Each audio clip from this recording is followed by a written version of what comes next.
워딩들을 읽으실 필요들은 없고요. 그냥 사진들을 쓱 보면서 아 저렇게 해서 새롭게 만난 주민들이 사업을 통해서 성장을 했구나라고 느껴보시면 됩니다. 자, 그럼 첫 번째 이야기 시작하겠습니다. 그 당시에 저희가 선유마을, 양평이동 선유마을 계획단이라고 해서 그 당시에 제가 선유마을 계획단 단장을 맡고 있었습니다. 그러다 보니까 저희가 이 선유마을 계획단 사업이 2016년도서부터 19년도 상반기까지 진행을 했었는데 16년도, 17년도, 18년도 거의 이제 사업이 마무리될 때쯤이죠. 그때 12월 12일로 표시가 돼 있네요. 그래서 그동안에 했던 사업들을 가지고 제가 주민들을 모셔놓고 발표하는 자리, 그러니까 2년 동안 여러분들이 어떻게, 3년이죠. 3년가량 여러분들이 어떠한 활동들을 같이 했었는지를 한번 처음서부터 끝까지 한번 다시 되새겨보는 자리를 가졌고, 그날 막년회 파티를 하면서 뭐 주민분들 중에는 팀을 만들어서 춤도 추기도 했고요. 맥주도 나누기도 하고요. 뭐 어떤 분은 자기의 소감을 발표하기도 했고, 그런 이벤트들도 진행했던 기억이 새록새록 나네요. 그 내용, 발표된 내용을 중심으로 제가 한번 좀 보여드리겠습니다. 자, 앞서 제가 말씀드렸죠.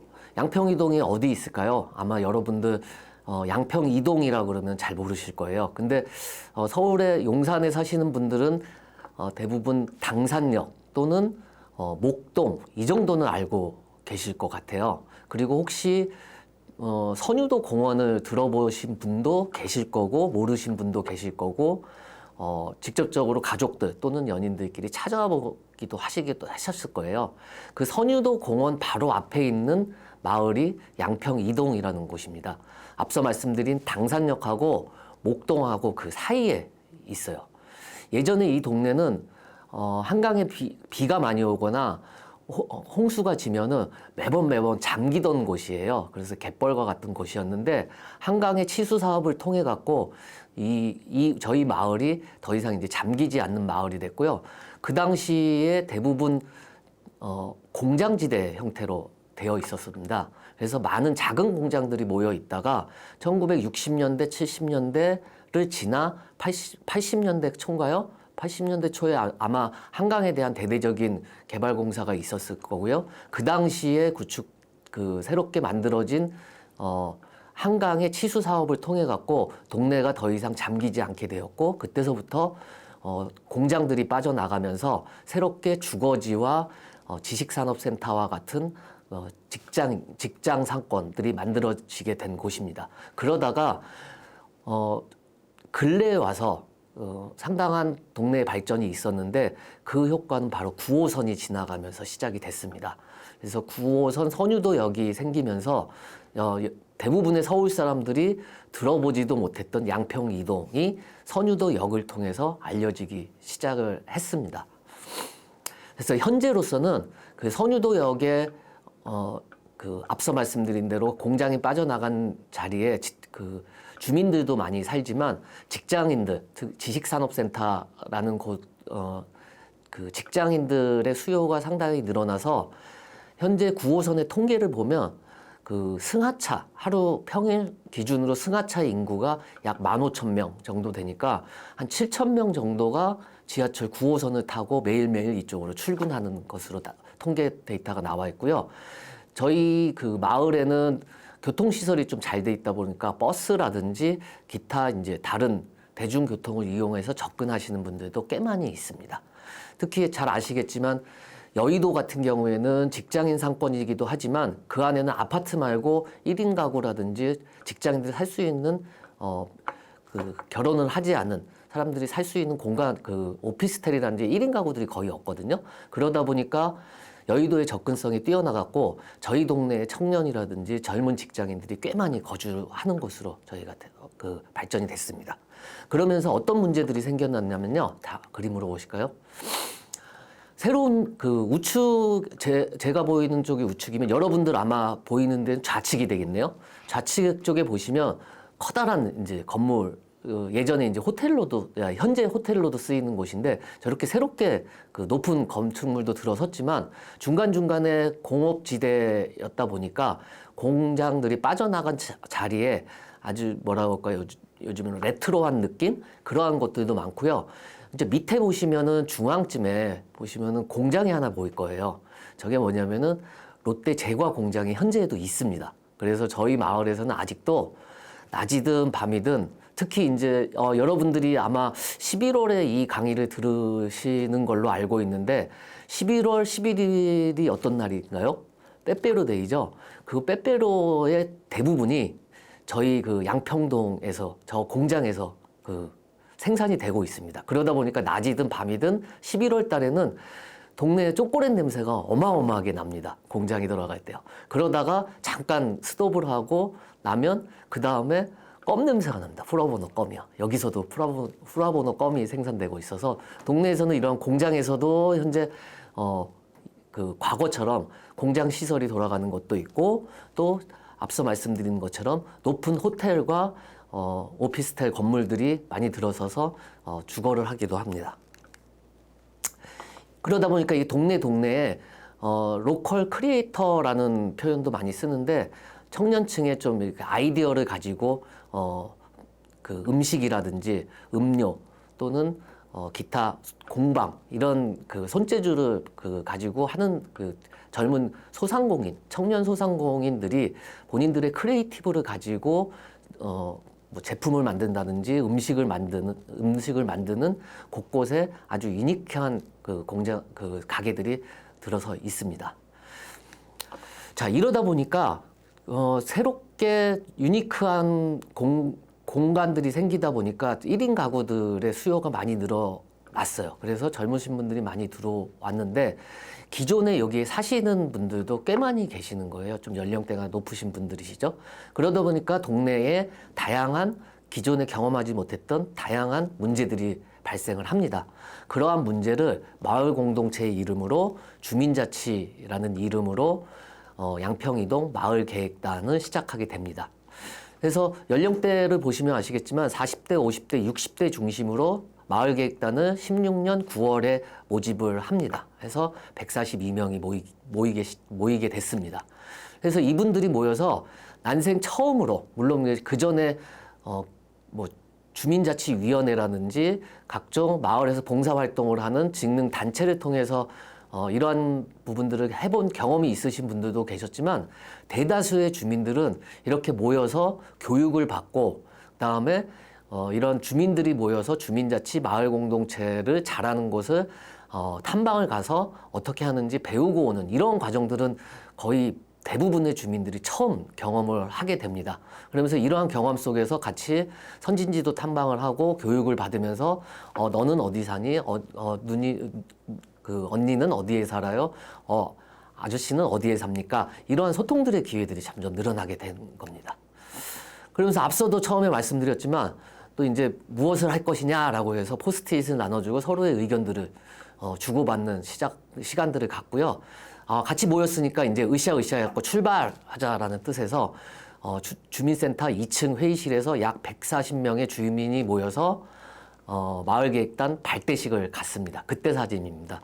여기 보시면은 퍼포먼스라고 그러나요? 그래서 이렇게 재미있는 율동도 좀 했고요.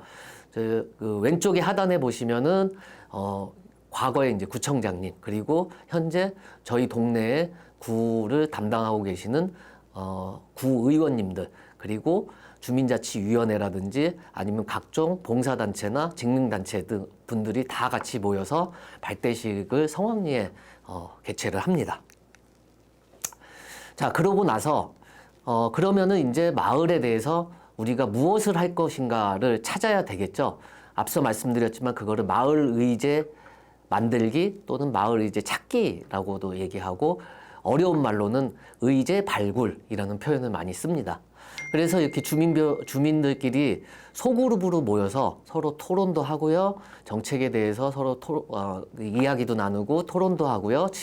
행정 관계자들한테 질문도 하고요. 뭐 이러한 것들을 모여서 여러 차례, 수십 차례 진행을 하게 됩니다. 그래서 주민들이 발굴한 의제를 가지고 처음으로 마을총회라는 거, 이 도시에서 마을총회라는 거 여러분 들어보셨나요? 많이 들어보시지 못하셨죠. 대부분 마을총회라고 하면 마을회관이 있는 농촌이나 어촌 지역을 생각을 하시는데 이 도시에서도 마을총회라는 거를 개최를 합니다. 그래서 그동안에 주민들이 스스로 발굴하고 알아냈던 의제들을 가지고 마을총회를 통해서 투표를 하게 됩니다. 그래서 더 많은 주민들이 참여를 해서 어떠한 의견에 더 많은 니즈가 있는지, 요구가 있는지를 서로 간에 표현하고 서로 간에 알아가는 자리를 만듭니다. 그때 저희가 고등학교 대강당을 빌려서 했던 총회 사진입니다. 첫 번째 총회였어요. 대략 한 150분 정도의 주민분들이 투표를 하시러 행사를 보러 참여를 하셨고요. 각종 이제 초등학생들, 중학생들, 고등학생들 뭐 이런 행사들이 있었어요. 그러다 보니까 실질적으로 투표에 참여한 인원은 150명이 있지만 행사를 하거나 또는 행사에 참여하거나 직접적으로 그 행사를 만들어가는 주민들까지 포함을 하면 저희가 대략 추정컨대 한 250분 정도의 주민들이 참여를 했다고 보고 있습니다. 자, 이러한 그 총회를 통해서 아래 보시면 아시겠지만 스티커를 가지고 본인들이 하고자 하고 재미있겠다 생각하시는 곳에 세 가지의 스티커를 나눠드리고 스티커 투표를 진행을 했습니다. 자, 그래서 이제 의제들이 결정되고 주민들의 의견을 반영한 이후에 그러면은 이 의제들을 어떻게 실행할 것인가 라고 해서 의제를 이번에는 실행하기 위한 또 분과 모임을 시작을 하고요. 새롭게 시작하려다 보니까 또 막연하잖아요. 그러다 보니까 또 그 사전에 먼저 진행했던 곳들을 저희가 찾아가서 배우고 오는 과정들을 주민들과 행정이 같이 진행을 했습니다. 그래서 이제 기획을 다 하고요. 실질적으로 저렇게 모여서 행사를 했습니다. 위에서부터 조금 보시면은 제가 이제 새록새록 기억이 나는데 하나는 이제 PT 체조라고 있더라고요. 그래서 특히 어르신들이 되게 좋아하셨는데 건강하게 살기 위해서 건강체조라는 거더라고요. 그래서 건강체조도 했고요. 또 위에 다른 걸 보시면은 토론회 같은 경우도 또 밑에 마을에 주민들이 모여있는 공방에서 토론회도 진행을 하고 밑에 이제 그 중학생 친구들인데 중학생들이 스스로 케이크를 만드는 법을 배워서 케이크를 예쁘게 만들어서 사회봉사 차원에서 어르신들한테 케이크 배달까지 해주는 것도 있었고요. 또 어르신들 중에는 기존에 이제 마을에서 돌아다니시거나 뭐 좀 거동이 불편하시거나 이렇게 불편하신 분들이시면서 연세가 좀 많으신 분들을 대상으로 직접적으로 마을 계획단들이 패밀리 데이라고 해서 직접적으로 찾아가서 문안 인사드리는 뭐 이런 것들도 진행을 했었어요. 참 재밌게 했었던 것 같아요. 그것도 있었고 어르신들 스마트폰 잘 못 쓰시니까 스마트폰 교육도 시켜드리고 홈페이지 만드는 교육도 해드리고 기타 등등 주민들이 스스로 발굴하고 실행하고자 했던 것들을 주민 스스로 실행을 했습니다. 그러다가 이제 11월 달에 돼서 마침 또 주민들의 지역 축제라는 거를 할 수 있는 예산을 서울시하고 영등포 구청에서 주민분들께 내려주셨어요. 그래갖고 그 돈을 가지고 주민들이 모여서 파전도 굽고요. 다양한 공방에 주변에 이제 청년 소상공인들이 이쁘게 만든 공방에 있는 그 작품들을 가지고 나와서 길거리에서 판매할 수 있는 시간도 갖고 이렇게 진행을 했던 기억이 납니다.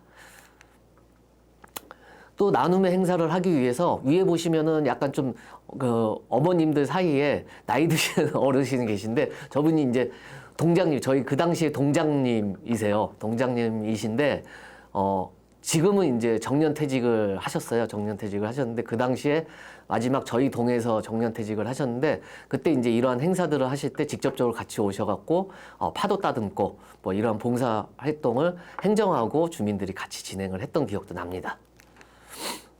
자, 그러면서 이제 그 마을총회 한 번이 지나가고요. 2018년도에서는 2019년도 의제 발굴을 위한 두 번째 마을 총회가 18년도에 다시 열립니다.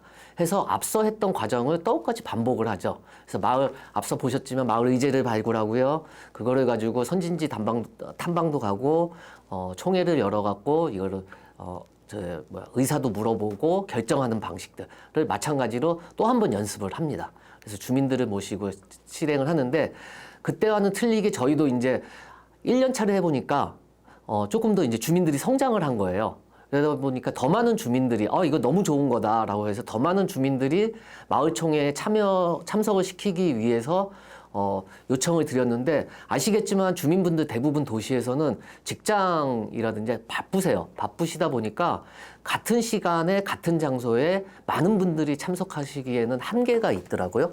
그러다 보니까 저희들이 직접적으로 아파트 단지 같은 곳에 직접 설문지하고 스티커 투표판을 들고 찾아갔어요. 찾아가서 그 주민들이 이렇게 나들이 나오시거나 토요일, 일요일 날 잠깐 여유롭게 슬세권이라고 하죠. 슬리퍼를 끌고 돌아다니고 계시는 분들한테 설문도 받고요. 스티커도 붙여달라고 의견을 표현해달라고 하고요. 그 당시에 저희가 아마 제 기억으로는 물티슈를 어마어마하게 많이 제작을 했어요. 그래갖고 거기다가 스티커 고맙습니다라는 의견 주셔서 고맙습니다라는 마을 계획단 스티커를 붙여서 이렇게 투표나 설문에 참여하신 분들께 하나씩 나눠드렸던 그런 기억도 좀 나네요.